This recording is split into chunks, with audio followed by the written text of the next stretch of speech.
Hello everyone, welcome back to my channel. If you're new, make sure to subscribe if you want to become a K-pop idol and want to know more tips. If you guys haven't seen the entire series, I recommend that you do that right there. It's literally 5 or 6 episodes.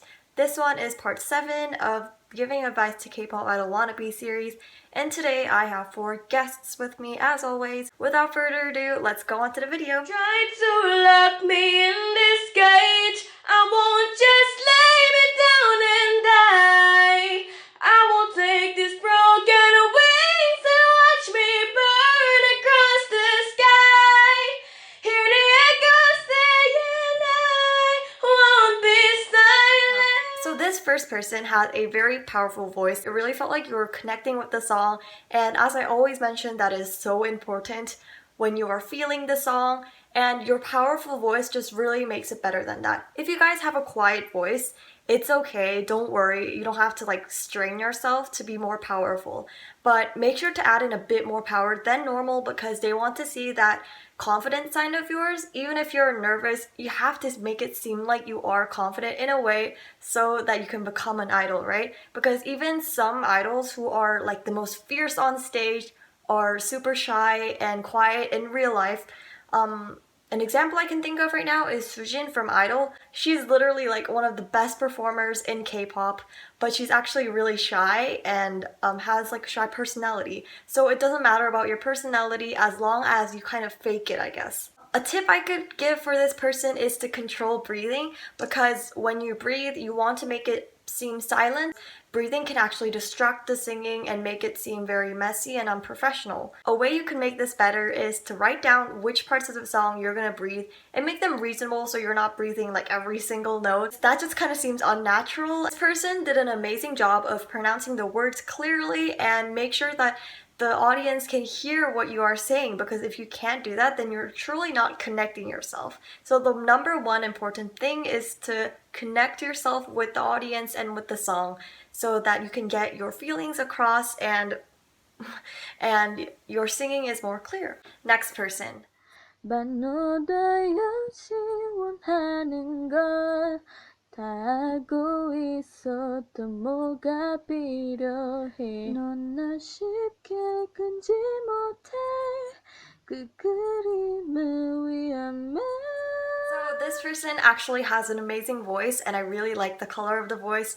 She actually chose a Korean song, which I usually don't recommend, but this person actually pretty much nailed it with the Korean pronunciation, because some people just can't pronounce well, and that's fine. You can just choose an English song. If you're not confident with Korean, don't like struggle to speak in Korean because there's really no reason to. It's totally unnecessary. I think this person chose a song that was in their range, a bit like deeper, I guess.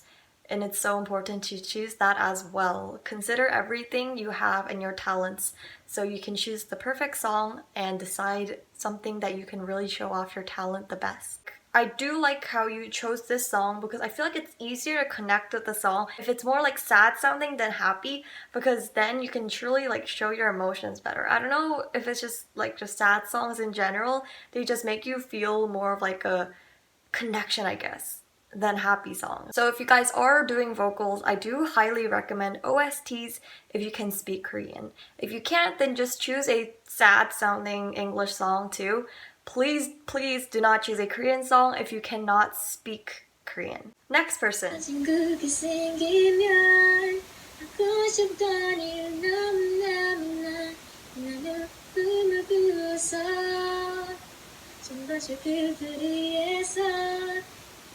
She has an amazing voice and it just sounds so clear, which I really love.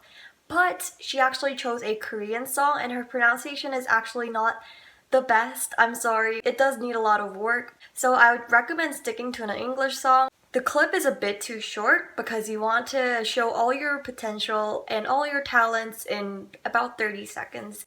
You don't want to make it too long because then the judges might ignore it because they just don't have time for it. And if it's too short, it might not really show your abilities. I know that some people audition to JYP but then they ask for another clip to see more of their talents. Might as well just do it in one and get accepted more quickly. By the way, if that happened to you, it's so simple. You just have to email them back with the email that they sent you, and you just have to give them a clip saying, oh, here is my clip, I hope you enjoy, whatever.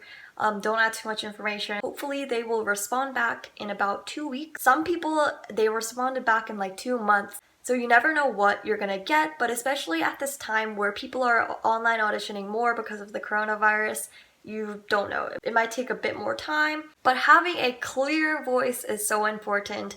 I personally think that clear voices are so much better because first of all, they make lyrics more understandable, and second of all, it just makes the voice sound so much more better and more fresh, I guess. Moving on to the last person. Into nightfall, and you're not here, taking me through it all. I let my guard down, and then you pulled a rod.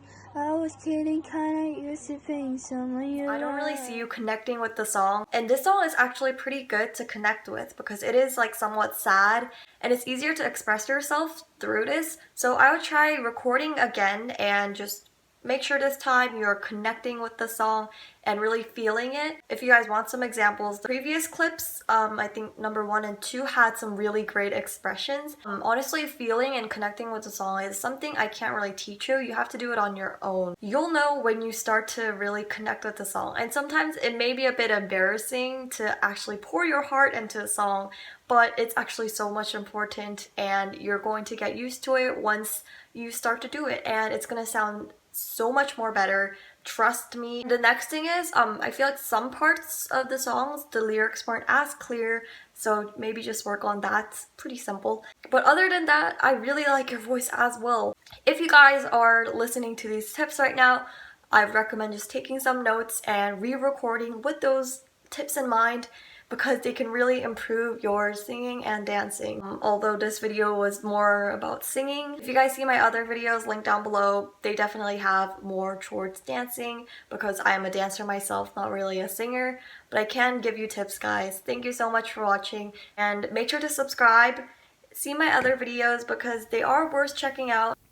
Just going to pop in and say that I actually made a Patreon where I help you guys audition and improve your skills. So many of you were disappointed that I'm not like accepting any more participants for this series, but the reason why I did that is because I've set up a better program where I think I'll be a better help for audition help, advice for improvement, and other things like that. So if you are interested in that, click the link down below. And also, if you want to know more about the program, I made an entire video, so I'll put it in the description box as well as up here. Hopefully you guys will join because I'll be doing like a live stream party once more people join my Patreon. So if you do want to be a part of that live stream, you can comment on my community post. I have uploaded everything on there. So if you're already part of my Patreon, you will be automatically invited. But if you're not, you also get a chance to be randomly selected. So 10 people plus my Patreon members will be able to join. Make sure to join the Patreon. I'll see you guys next time. Bye!